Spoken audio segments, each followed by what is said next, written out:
Hi, I am Saika. Welcome to my channel. आज जो हम एनसीईआरटी की सीरीज को आगे बढ़ाते हुए क्लास 7 की ज्योग्राफी स्टार्ट करने जा रहे हैं और इसमें हम आज चैप्टर 1 पढ़ेंगे। चैप्टर 1 आपका है पर्यावरण, इन्वायरमेंट। देखो, चैप्टर का नाम ही इन्वायरमेंट है, पर्यावरण है, तो हम सबसे पहले समझेंगे कि पर्यावरण होता क्या है। ठीक है, तो पर्यावरण क्या होता है। देखो, इसका शाब्दिक अर्थ क्या होता है। पर्यावरण का शाब्दिक अर्थ होता है, पर्यावरण जो है दो शब्दों से मिलकर के बना है, परि प्लस आवरण। ओके, परि मतलब होता है चारों तरफ से, चारों ओर से, ठीक है। और आवरण मतलब होता है घेरा हुआ या घिरा होना, ठीक है। तो देखो, इसका अर्थ ही हो जाता है चारों ओर से घिरा हुआ, ठीक है। दूसरी बात जो है, इंग्लिश का जो एक वर्ड है, फ्रेंच वर्ड इन्वायरमेंट जो है, फ्रेंच वर्ड इन्वायरनर से मिलकर के बना है,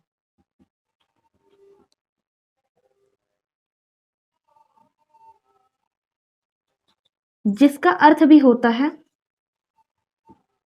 घेरा होना या घेरना।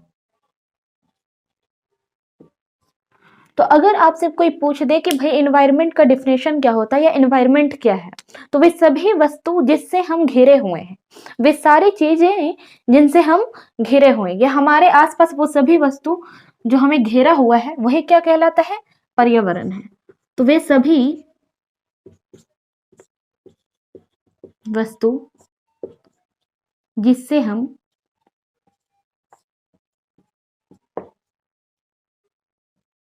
घिरे हुए हैं,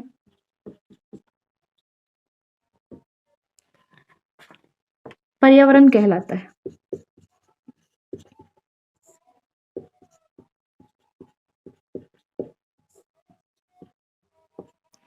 अब देखो, हम जान लेते हैं कि पर्यावरण का घटक कौन है। तो पर्यावरण का कंपोनेंट कौन सा है। तो अगर हम बात करें कंपोनेंट ऑफ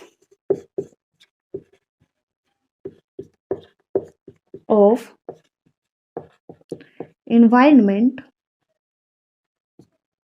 तो वो आपका हो जाएगा जैविक घटक, यानी कि बायोटिक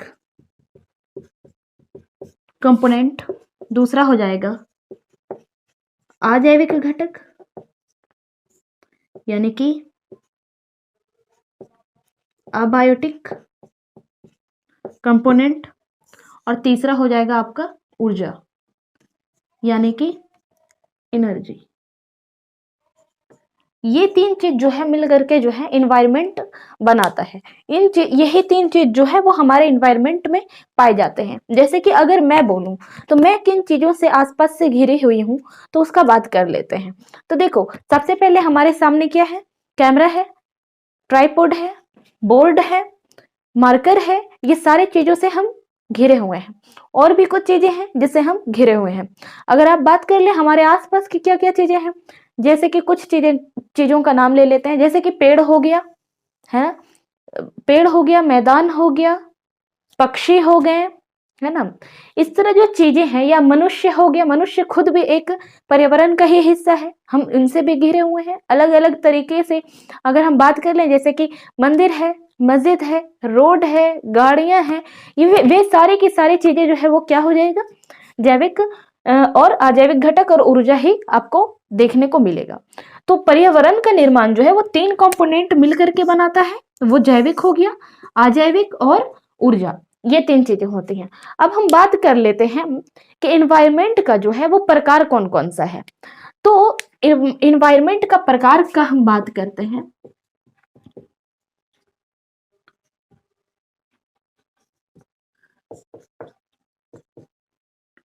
टाइप ऑफ इन्वायरमेंट। तो टाइप ऑफ इन्वायरमेंट, कितने टाइप का इन्वायरमेंट है। तो देखो, इन्वायरमेंट जो है वो दो तरीके से हो सकता है। एक देखो, वो प्राकृतिक पर्यावरण हो सकता है, पर्यावरण यानी कि नेचुरल नेचुरल इन्वायरमेंट। और दूसरा हो सकता है मानवीय पर्यावरण। तो ये क्या हो गया, अब देखो इसका हम जान लेते हैं प्राकृतिक पर्यावरण क्या है। जो ऑलरेडी जो है ईश्वर ने, भगवान ने हमें बना रखा है, वो सारी चीजें क्या हो जाएगा, प्राकृतिक पर्यावरण के अंतर्गत आ जाएगा। और हम अपनी सुविधा के अनुसार जो चेंजेस करते हैं प्रकृति में, और फिर जब पर्यावरण का निर्माण होता है, जैसे कि हम लिखने के लिए मार्कर का यूज कर रहे हैं, तो ये भगवान ने, ईश्वर ने थोड़ी ना बनाया है, इसे तो हमने बनाया है। क्यों बनाया है, तो क्योंकि हमने इसे लिखने के लिए, लिखने के प्रयोग में लाने के लिए बनाया है। अगर हम बात करें कि एक घर बना होता है तो उसमें ईंटें हैं, फिर आपका बालू हो गया, ठीक है, सीमेंट हो गया, ये सारी जो चीजें हैं वो सारी भी जो है प्राकृतिक घटक ही को हम लोग बनाते हैं और उसको जो है अपने वे में ढालकर हम उसे प्रयोग में लाते हैं और एक घर का निर्माण करते हैं। और भी आसपास वो सारी चीजें हैं जिसका हम प्रयोग करके अपने आवश्यकता अनुसार वो चीजें बनाते हैं। तो वो सारा का सारा क्या हो गया, पर्यावरण, और पर्यावरण का ही मानवीय पर्यावरण का घटक हो जाएगा या चीजें हो जाएगी। ठीक है, अब हम बात कर लेते हैं पर्यावरण घटक भी जो है वो हो सकता है दो तरह का। ठीक है, तो एक हो सकता है जैविक घटक, दो तरह का जैविक पर्यावरण हो सकता है, और अजैविक पर्यावरण हो सकता है। और मानवीय पर्यावरण जो होता है उसको हम सांस्कृतिक पर्यावरण कहते हैं।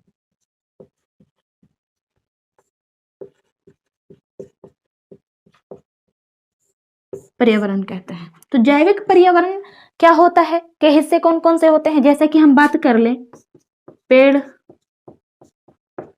पौधे, बोले तो जीव जंतु, ठीक है, और भी कुछ जानवर हो गया, सारा जानवर हो गया, मनुष्य स्वयं हो गए, और तो और इसका अगर हम बात करें तो ये तीन तरह का होता है। कौन कौन सा होता है, तो आपने पढ़ा था स्थल मंडल, स्थल मंडल के सारे भाग जो है वो क्या हो जाएगा, वो जैविक घटक, सॉरी अजैविक घटक का है क्या ना पार्ट, मनुष्य हो गए, ये सारा जो है जैविक घटक हो गया।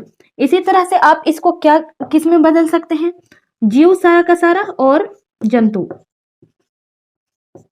जंतु में जो है पेड़ पौधे भी आ गए, है ना, जीव में आपका जो है जानवर, मनुष्य, कीड़े मकोड़े, पक्षी, ये सारी चीजें आ जाता है। अब हम बात कर लेते हैं अजैविक घटक का। तो अजैविक घटक के अंतर्गत तीन चीजें आ जाता है, स्थल मंडल, आपको पता होगा स्थल मंडल क्या है, 6 क्लास में आपने पढ़ा है, ठीक है। दूसरा जो है जल मंडल, ये भी आपने पढ़ा है, और वायुमंडल।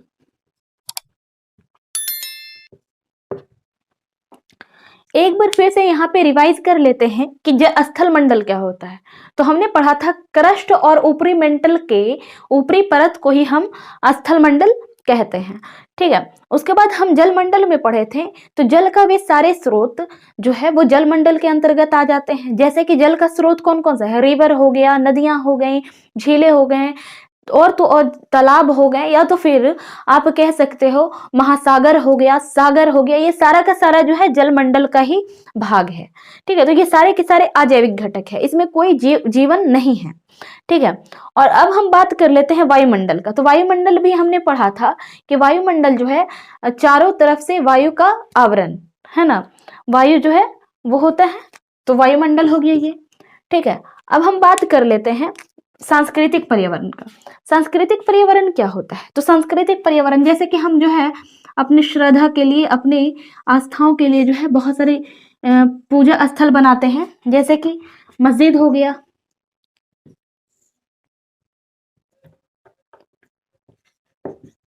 मंदिर, मस्जिद, गुरुद्वारा, बैंक, या तो आप कह सकते हैं रोड, यातायात के साधन आदि, ETC। ये सारे के सारे जो है मानव ने अपने आवश्यकता अनुसार निर्माण किया। इस तरह से आपको पता ही होगी वो सारी चीजें जो मानव ने बनाया है अपने आवश्यकता के अनुसार, वो सारे जो है आपका एनवायरमेंट में ही आ जाता है, लेकिन वो जो हो जाता है वो मानवीय पर्यावरण हो जाता है, क्योंकि इसे मानव ने अपने आवश्यकता के अनुसार बनाया है। ठीक है, अब हम समझ गए कि प्राकृतिक पर्यावरण क्या होता है, मानवीय पर्यावरण क्या होता है, प्राकृतिक पर्यावरण में जैविक पर्यावरण क्या है, अजैविक पर्यावरण क्या है, और अगर हम मानवीय पर्यावरण में बात करें तो सांस्कृतिक पर्यावरण भी इसको कहते हैं, और वो इसमें क्या क्या चीजें आ जाती है वो सारे हम समझ चुके हैं। अब इसमें एक टर्म और आ जाता है इस चैप्टर में, इस चैप्टर में आपका एक और टॉपिक है, जो कि टॉपिक क्या है उसको सिर्फ थोड़ा सा समझना है, और वो है आपका इकोलॉजी, यानी कि परितंत्र। परितंत्र क्या है? परितंत्र देखो क्या होता है, ये जो है अगर इसका डिफिनेशन की पहले बात कर लें तो ये जो है जैविक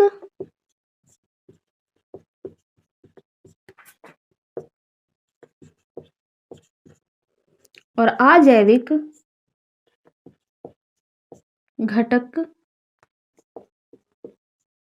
घटकों का पारस्परिक संबंध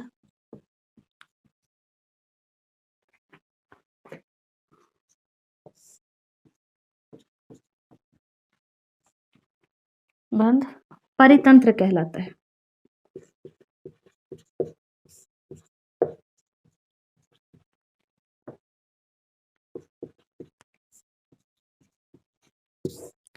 तो देखो जैविक घटक क्या होता है, अजैविक घटक क्या होता है, वो हम समझ गए थे। तो जैविक घटक और अजैविक घटक जो है दोनों से डायरेक्ट और इनडायरेक्ट वे में जो है एक दूसरे से कनेक्टेड है। जैसे कि अगर हम बात करें कि एक मनुष्य जो है अब खाने के लिए किन किन चीजों का प्रयोग करता है, तो जैविक पदार्थों पे किस तरह से जो है निर्भर है। तो अगर वो खाता है तो किसी ना किसी तरीके से पेड़ पौधे पे निर्भर करता है, उसे फल खाना होता है, फ्रूट खाना होता है, या अनाज खाना होता है, या कोई भी चीज, या तो फिर अगर आप नॉन वेजिटेरियन है तो आप चिकन खा रहे हैं, फिश खा रहे हैं, एग खा रहे हैं, तो वो सारी सारी चीजें जो है वो जैविक घटक से किसी ना किसी तरह से जो है कनेक्टेड है। ठीक है, आपका अगर पानी पी रहे हो तो वो एक अजैविक घटक है, जलमंडल से वो आता है, और वो पानी जो आप पी रहे हो वो भी अजैविक घटक है, यानी हम उस पर डिपेंडेंट है किसी ना किसी तरह से। ठीक है, हम भूमि पे रहते हैं, अर्थ पे रहते हैं, और वो भूमि जो है वो एक अजैविक घटक है, वहां पे घर बनाते हैं तो वो भी एक अजैविक घटक है, रोड बन रहा है तो रोड भी एक अजैविक घटक है, मंदिर मस्जिद गुरुद्वारा चर्च इन सब चीजों की बात करें तो ये भी एक तरह से अजैविक घटक है, और हम उससे क्या है किसी न किसी रूप में कनेक्टेड है, जैविक घटक जो है उससे किसी न किसी रूप में कनेक्टेड है। ठीक है, तो ये जो चीजें हैं आपको समझ में आ गई होंगी, इतना ही आपका चैप्टर 1 में जो है बताया गया है। Thank you, thanks for watching me.